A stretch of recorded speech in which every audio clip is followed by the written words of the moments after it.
어느 신대원생의 아버지가 목사님이신데 장학금을 수령하러 오셨습니다. 그리고는 그 아들에 대한 이야기를 하시더라. 그 목사님은 목회가 많이 어렵고 늦게서야 아내와 두 아이, 네 가족만 함께 교회를 개척을 했습니다. 그러니 얼마나 힘들었겠습니까? 목회에 대한 실패와 좌절감으로 힘들어하는 때에 대학을 졸업한 아들이 아버지를 좀 만나자고 하더래요. 만났습니다. 아버지, 저는 목사가 되기 위해서 신대원에 가려고 합니다. 깜짝 놀랐습니다. 아니, 아빠가 이렇게 목회 실패하고 이렇게 힘들게 목회하는 것을 너가 보면서도 너는 어찌 목사가 될 생각을 했느냐. 그랬더니 그 아들이 말을 하더랍니다. 아버지, 아버지가 정말 실패했는지 아닌지 한번 확인하러 가세요. 어디로 가라는 거냐? 누구에게 가라는 거냐? 예수님 앞이지요. 예수님께서 아버지에게 실패했다고 하시면 아버지는 실패고, 예수님께서 실패했다고 말씀하지 않으시면 아버지는 실패한 게 아니잖아요. 그리고는 그 아들은 신학교를 갔습니다. 그러나 학비가 문제죠. 학비를 마련할 길이 없습니다. 은전장학교에서 장학생으로 선발되어서 이번에 학교를 등록하게 됐다는 것. 저는 그 목사님의 아들의 고백, 개척교회 하시는 아버지의 그 어려운 현실을 보면서도 이건 실패가 아니야. 주님의 마음으로 그렇게 고백할 수 있는 그것이 저는 찬양이라고 믿습니다. 찬양은 꼭 노래만 부르는 게 아닙니다. 믿음으로 고백하는 모든 것은 찬양인 것입니다. 선교사님 딸을 대신해서 장학금을 받으러 오셨습니다. 그 선교사님이 선교 사역을 하면서 가장 힘든 것이 자녀들 교육이었답니다. 도무지 자녀들을 제대로 공부시킬 수 있는 여력이 없어서 늘 힘들어 하는데 10대가 된 딸이 어느 날 아빠, 저도 선교사예요. 그렇게 고백을 하더라고요. 아, 그 말이 얼마나 대견하게 느껴지는지, 그래, 내가 선교사라고 그렇게 생각하니 참 감사하구나. 이제부터 너는 선교사답게 한번 살아보거라. 그랬더니 그 딸이 하는 이야기가, 아빠, 저희 학비 때문에 걱정하지 마세요. 제가 혼자서라도 공부할 수 있어요. 저는 선교사예요. 그러면서 혼자서 공부해서 검정고시로 중학교, 고등학교 학력 인정을 받았습니다. 그리고 대학에 들어갔습니다. 그러나 딸을 학비를 지원해 주지를 못하니까 한 학기 휴학을 하고 또 한 학기 휴학을 했습니다. 너무너무 미안하더래요.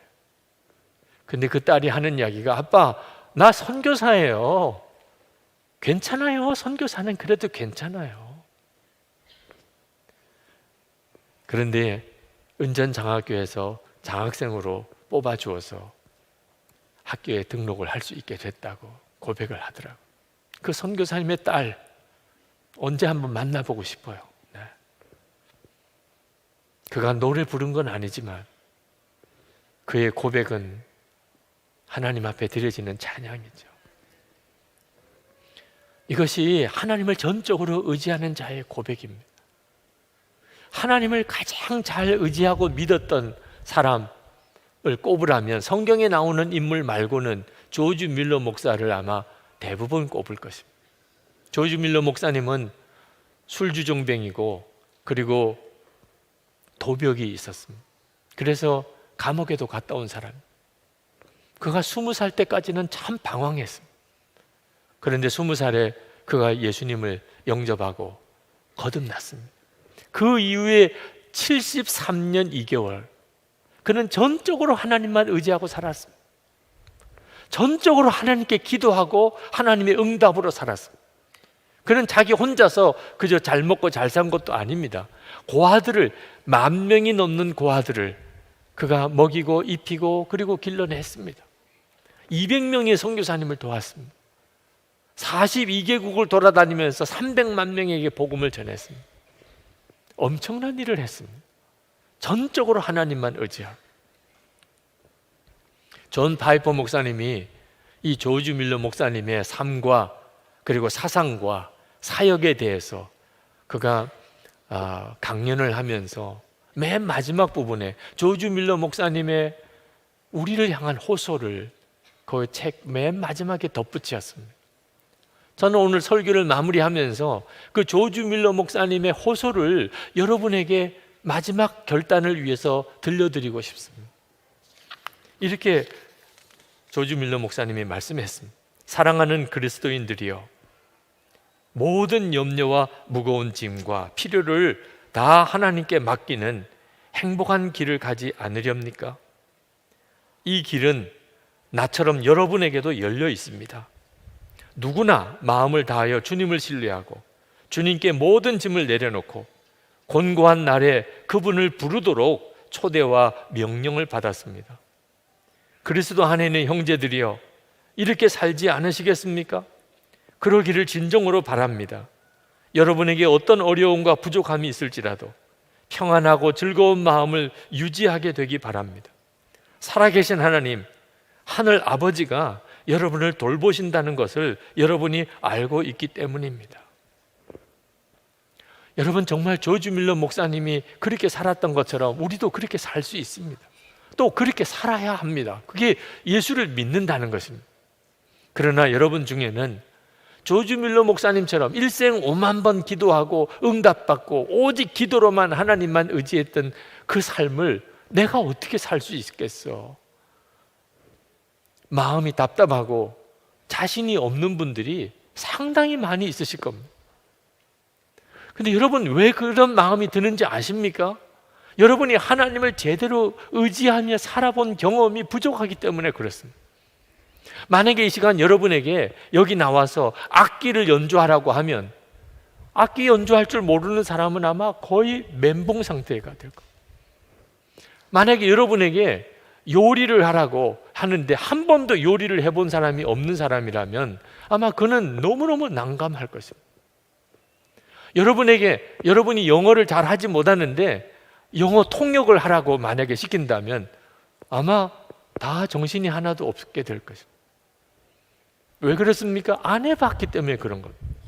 그러나 여러분이 악기를 연주하든 또는 요리를 하든 또는 영어를 하든 또는 수영이나 운동을 하든 꾸준히 1년, 2년, 3년, 4년 그렇게 해보신다면 아마 다 악기도 연주하고 그리고 요리도 하고 영어도 자유롭게 하고 그렇게 하게 될 것입니다. 우리가 무슨 일이든지 계속해서 집중하여 그렇게 하면 누구나 다 그 분야의 전문가가 됩니다. 여러분, 우리 인생을 살아가는 동안 이것저것 해볼 만한 일이 많이 있겠지만 다른 거 다 하지 못한다 하더라도 한 가지는 분명히 해야 할 것, 그 분야에 있어서 전문가가 되어야 할 것이 있다면 무엇이겠습니까? 하나님을 믿는 사람으로 하나님을 믿고 의지하는 삶에 있어서 전문가가 되어야 되잖아요. 여러분이 나이가 들어가면 들어갈수록 다른 건 다 몰라도 하나님이 믿어지고 그래서 내 마음의 두려움과 염려가 다 사라지고 평안과 기쁨이 내 마음속에 넘치는 그런 삶을 살아야 되잖아요. 그게 어떻게 시작이 됩니까? 이제 하나님만 의지하기로 내가 결단하는 거죠. 그 결단의 시간이 있어야 그 다음에 1년, 2년, 3년, 4년이 다 의미가 있는 것입니다. 오늘 이 시간에 여러분들은 정말 하나님만 의지하는 삶을 시작해 보시기 바랍니다. 두려워하지 마십시오. 주님이 여러분을 도우십니다. 우리의 영이 살아있다면 우리 안에 말씀이 있고 성령께서 우리 안에 와 계십니다. 우리만 혼자서 몸부림치는 거 아닙니다. 우리 주님이 계속해서 우리를 이끄십니다. 전도 집회라고 그렇게 생각이 들었다고 말씀을 드렸는데 오늘 이 시간 염려와 근심이 많고 두려움이 많은 분들에게 하나님만 의지하기를 도전합니다. 이 시간에 한번 결단해 보십시오. 그러나 그저 분위기 따라서 그저 일어나지는 마시기 바랍니다. 내가 그동안 하나님만 전적으로 의지했나? 하나님을 안 믿은 건 아니지만 하나님의 말씀을 읽고 그리고 하루 이상, 1시간 이상 기도하고 하나님의 말씀에 전적으로 순종하고 그리고 되어지는 모든 일에 대해서 믿고 찬양하며 내가 살아보았나? 주님, 제가 오늘 이 시간부터 그렇게 살아보겠습니다. 전에 한번 그런 결심을 했던 적은 있지만 흐지부지 되었는데 주님, 제가 다시 한번 전적으로 하나님을 의지하는 삶을 제가 시작해 보겠습니다. 여러분 마음에 정말 그런 결단이 있으신 분, 주님이 오늘 이 말씀을 듣게 하시는구나, 그렇게 깨달아지신 분, 우리 일어나서 같이 기도하시겠습니다. 실제적으로 제가 어떤 비난받을 짓을 해도 분당 우리 교회의 모든 성도들이 오늘 이 시간 이후로 저에게 실망하고 다 제게 등을 돌린다 해도 눈물로 그런 저를 불쌍히 볼 한 사람이 있다면 그건 제 아내라고 생각합니다. 화려하지 않아요. 사랑 표현도 잘 안 해요. 그쪽은 경상도 출신도 아닌데도 표현을 잘 안 해요. 근데 하나도 불편하지 않습니다. 그렇게 뭐 낯간지러운 표현 받자고 결혼하는 거 아니에요. 마음에 있는 그 믿음, 신뢰, 뭐예요?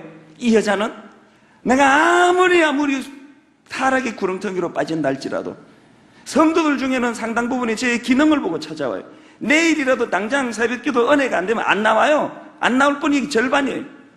내일이라도 제가 여러분에게 실망스러운 무슨 교회 돈을 훔치다가 삭혔다든지 무슨 이상한 여자랑 어떤 뭐 미사리 해가지고 술 마시고 있는 걸 보셨다든지 그러면 당장에 2,000명, 3,000명이 그 다음날 줄 거예요.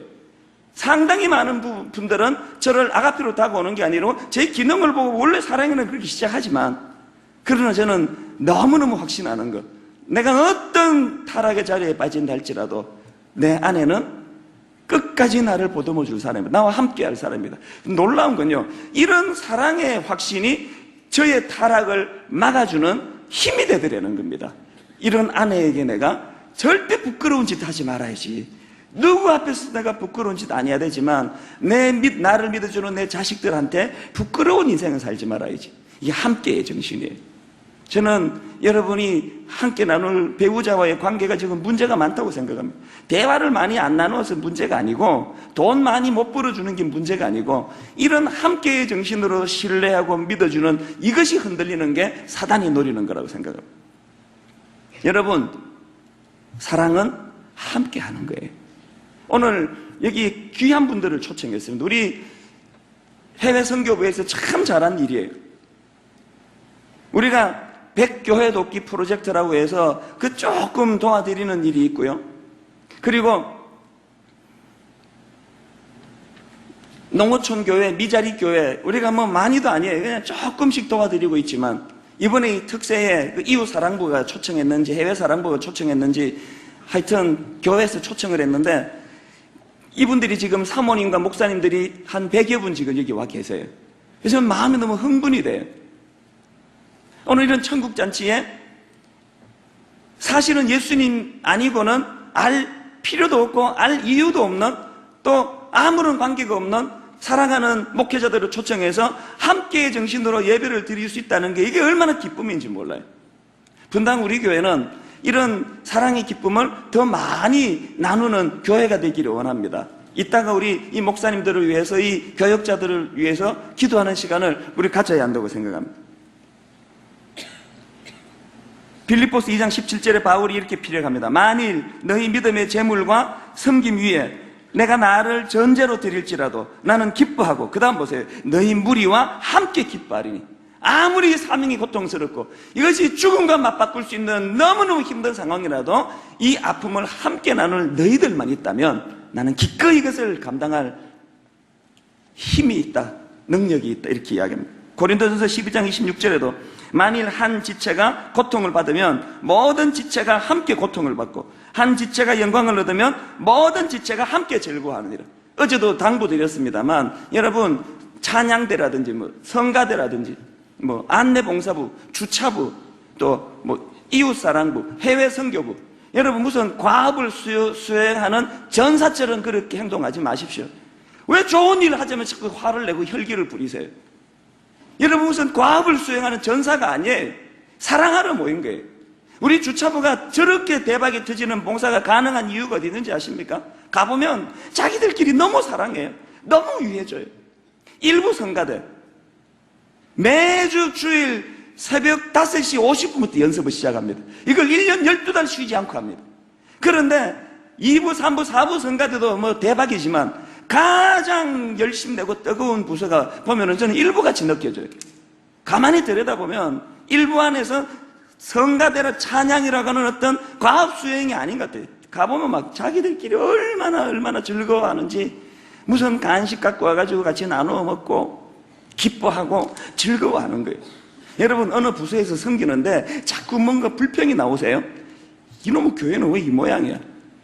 이 부서는 왜 이렇게밖에 안 돼? 그 부서에서 섬기는 것 때문에 마음에 불평이 생기면 오늘 기도하시고 그 부서를 내려놓으시기를 바랍니다. 사표 쓰세요. 여러분의 그런 현란한 기능이 없어도 하나님은 하나님의 때에 하나님의 방법으로 일하실 줄로 믿습니다. 여러분이 그 부서에서 봉사하는 것이 기뻐야 돼요. 즐거워야 돼요. 행복해야 됩니다. 분당 우리 교회에서 신앙생활 하시는 여러분들이 자꾸 이 교회에서 기쁨이 없고 마음이 불행하고 마음에 자꾸 불평이 나오십니까? 이번 특세를 마치고 여러분이 마음 맞는 교회로 옮겨가시는 것이 여러분 영에 유익하리라 생각합니다. 신앙생활은 기쁨이에요. 무슨 전사처럼 그렇게 하지 마세요. 함께 나누는 이 기쁨. 그런가 하면 마지막 세 번째로, 사랑은 함께 하되 진리와 함께 기뻐한다는 겁니다. 이게 중요한 이야기입니다. 오늘 본문을 다시 한번 보세요. 불의를 기뻐하지 아니하고 그 다음에 진리와 함께 기뻐하고. 아무리 함께 나누는 이 함께의 정신이라는 게 중요하지만, 그러나 그 함께의 정신 속에는 진리가 있어야 돼요. 진리가. 최근에 끔찍한 살인사건이 일어났습니다. 20대 초반 젊은 남자에게 옛날 애인이 찾아왔습니다. 눈물로 호소했겠죠. 나 너무너무 살기가 힘들다. 난 사는 게 고통이다. 나 좀 도와달라. 나 좀 죽여달라. 그래서 그 남자가 옛날 애인을 목을 졸라가지고 살해를 했습니다. 함께의 정신이 배어있는 행동이에요. 자기가 너무너무 사랑하는 옛날 애인이 그렇게 사는 게 고통이어서 자기는 죽는 게 좋다 그래서 사랑하는 마음으로 목을 졸라 죽였습니다. 이게 옳은 행동입니까? 그 20살 먹은 젊은 남자애가 뭘 몰랐습니까? 사랑은 함께하는 것, 아픔을 나누는 것, 고통을 나누는 것이 사랑이지만 그 사랑에는 진리가 포함되어야 된다는 걸 모르고 있었던 거예요. 그래서 남의 인생도 망가뜨렸고 자기도 지금 구속이 돼서 살인죄로 지금 감옥에 가 있는 겁니다. 그러므로 여러분 점검하셔야 됩니다. 여러분이 지금 나누고 있는 사랑에는 진리가 있습니까? 로마서 12장 9절의 말씀처럼 사랑에는 거짓이 없나니 악을 미워하고 선에 속하라. 여러분이 나누고 있는 그 의기투합한 그 사랑과의 아름다운 사랑의 교제가 그게 진리를 내포하고 있는 사랑의 교제입니까? 두 번째 질문하세요. 지금 함께 사랑을 나누고 있는 상대방, 그 사람이 지금 내 안에 있는 진리 때문에 그의 영이 살아나고 있나? 이거 점검하셔야 됩니다. 함께 나누는 거 중요합니다. 위로하고 사랑하는 거 중요합니다. 그러나 거기에 진리가 포함돼야 돼요. 항상 점검해야 되는 게, 나하고 이 사람하고 이제 의기투합이 되는데, 사랑이 나누어지는데, 말마다 너무너무 대화가 잘 되는데, 이 아름다운 교제 속에 진리가 있나? 진리가 있으면 어떻게 합니까? 그 사람이 나와 교제한 결과 성장이 있어야 돼요. 영적인 성장이 있어야 돼요. 성령의 열매가 맺어져야 돼요. 간혹 교회에 미성숙한 A와 미성숙한 B가 아가페 사랑이라는 미명으로 사랑을 나누어가지고 서로를 파괴하는 걸 봐요. 성도들을 비난하고 교회를 비판하고, 몰랐는데 자기는 인식하지 못했는데 너 교회 꼴을 봐. 그게 교회야? 막 그렇게 쏟아놓는 원망의 소리를 듣고 없던 원망이 찾아오고, 여러분 주변에 지금 교제하고 있는 사람 가운데 사랑의 열매가 맺어지기는커녕 원망의 열매, 악한 사단의 빌미를 제공하는 감정을 자꾸 부추기면 끊으시기를 바랍니다. 그건 옳은 교제가 아니에요. 죽여달라고 찾아오는 그 여자애나 그렇다고 목을 졸라 죽이는 그 남자애나 진리가 없는 어둠의 사랑이라는 것입니다. 저는 분당 우리 교회에서 만나는 성도들이 만남의 축복을 누리기를 바랍니다. 그 만남의 축복은 내가 저 사람을 만났기 때문에 사랑의 열매가 맺어지는 거예요. 제가 여러분을 사랑하고 여러분이 저를 사랑한다면 우리 안에는 성령의 열매가 나타나야 돼요. 저하고 여러분하고 막 이게 잘 맞아가지고 죽이 맞아가지고 맨날 먹으러 가고 여행 가고 막 온갖 걸 다 나누어도 제가 여러분을 사랑함으로 거기에 사랑의 열매가 나타나지 않으면 소용없는 사랑입니다. 그래서 저는 성도들하고 인간적인 교제는 잘 갖지 않습니다. 우리 장로님들하고 인간적인 교제를 의도적으로 피합니다. 혹여나 인간적으로 너무 친하려고 했다가 사랑의 열매 맺는데 지장이 될까봐. 우리가 왜 그렇게 친해야만 됩니까? 저에게 그런 경험이 있었거든요. 제가 어떤 학교에 채플을 인도하러 갔을 때 저 참 성실하게 준비하는 스타일이에요. 이렇게 오늘도 지금 10장 이렇게 써서 준비해 왔어요. 제가 한 번도 이렇게 안 써본 적이 없어요. 성실하죠. 저 열심히 준비해요. 그러니까 채플에서도 그렇게 준비를 하고 설교를 하려는데 하나님이 저에게 강력한 마음을 주시는 거예요. 오늘 네가 설교한 이 준비가 이 학생들에게 적절하지 않다는 거였어요. 너무 그 마음이 강력하게 들려서 제가 이 설교를 원고를 놓고 그냥 옆으로 마이크를 들고 나와서 말씀을 전하기 시작했거든요. 전 그때 잊을 수가 없어요. 아, 하나님이 나를 쓰시는구나. 그리고 그때 깨닫게 된 게 하나님은 나의 준비로 일하시는 분이 아니라 하나님께서 나를 쓰실 때 나의 준비는 아무것도 아닐 수 있구나. 근데 중요한 것은 그 느낌은 내가 열심히 준비했기 때문에 깨달을 수 있는 것이었지, 만일 제가 열심히 준비하지 않았다면 저에게 그런 느낌은 전혀 오지 않았을 거예요.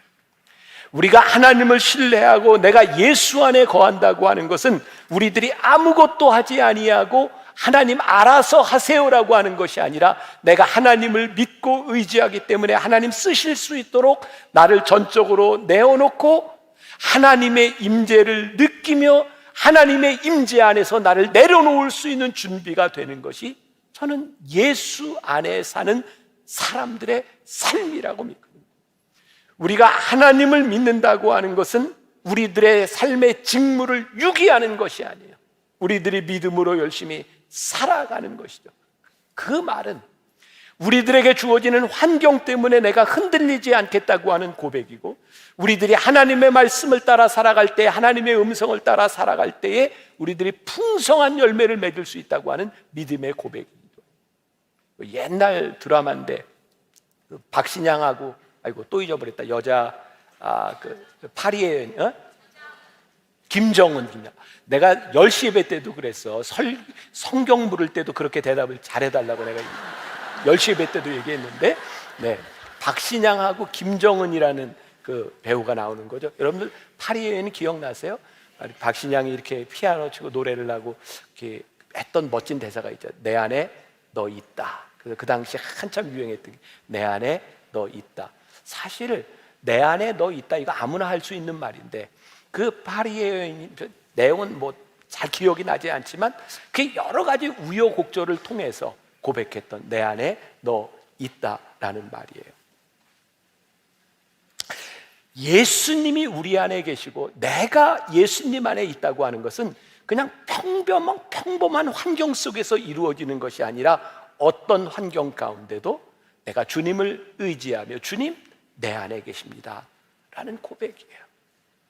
저는 이 고백이 참 멋지다는 생각이 들거든요. 주님 내 안에 계십니다. 내가 주님 안에 있습니다. 내가 주님께 기댈 수 있습니다. 당신이 내 안에 계심으로 인하여 내 삶이 변화될 수 있는 것을 저는 믿습니다.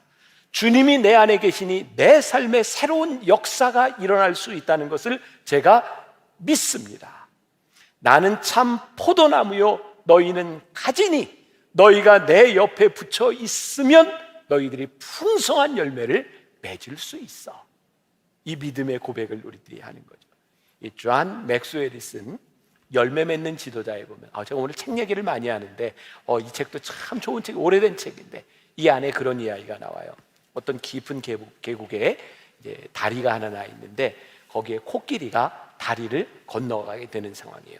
근데 그 코끼리 위에 생쥐가 이렇게 앉아서 같이 이제 다리를 건넙니다. 코끼리가 다리를 탁 발을 내딛는 순간 다리가 흔들려요. 얼마나 무서웠겠어요. 아무튼 긴장을 하고 딱 다리를 건넜어요. 그랬더니 생쥐가 코끼리한테 아유, 우리 같이 건너는데 나 때문에 다리가 흔들렸지?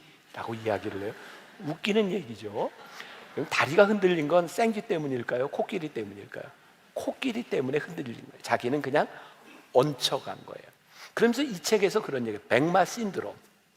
백마가 왕자를 태우고 쫙 이렇게 성에 들어갔는데 그 백마 탄 왕자를 사람들이 막 환호하고 그러는데 이 백마가 자기한테 하는 줄 알고 히힝 하고 올라가면 어떻게 된다고요?